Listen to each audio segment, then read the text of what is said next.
ତ ସାଙ୍ଗମାନେ ଆସନ୍ତୁ ଗୋପବନ୍ଧୁ ହାଇସ୍କୁଲ ର ପିଏମ ସ୍ତରୀୟ ଫୁଡ ଫେଷ୍ଟିଭାଲ ରେ ବୁଲି ଯିବା।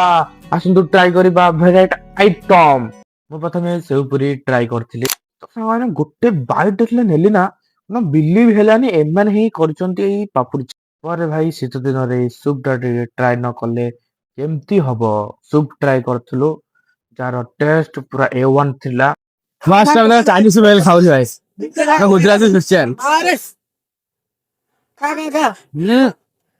ବଢିଆ ଲାଗୁଛି।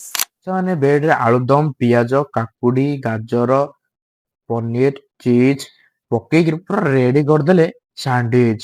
ଭାଇ କୁହନ ଏତେ ଟେଷ୍ଟ ଥିଲା ନା ମୁଁ ଭାବିନଥିଲି ଏମାନେ ଏତେ ଟେଷ୍ଟ କରିବେ ବୋଲି। ମତେ ଡାଉଟ ହେଲା ଭେଜ ବିରିୟାନୀ ଖାଇକିରି ଏତେ ଟେଷ୍ଟ ଲାଗିଲା ନା ଭାଇ କୁହନ ଭାଇ। ଦେଖିଲି ତ ଭାଇ କୁହନ ଭାଇ ନେକ୍ସଟ ଲେଭେଲ ଲାଗୁଛି। ଟେଷ୍ଟ ଯେତେବେଳେ କଲି ମୁଁ ପଚାରିଲି ହୋଟେଲରୁ ଧରି ଆଇନ ତ? କହିଲା ନାଇଁ ଭାଇ ନିଜେ କରୁଛୁ ରେସିପି ବି ଅଛି ଦେଖନ୍ତୁ।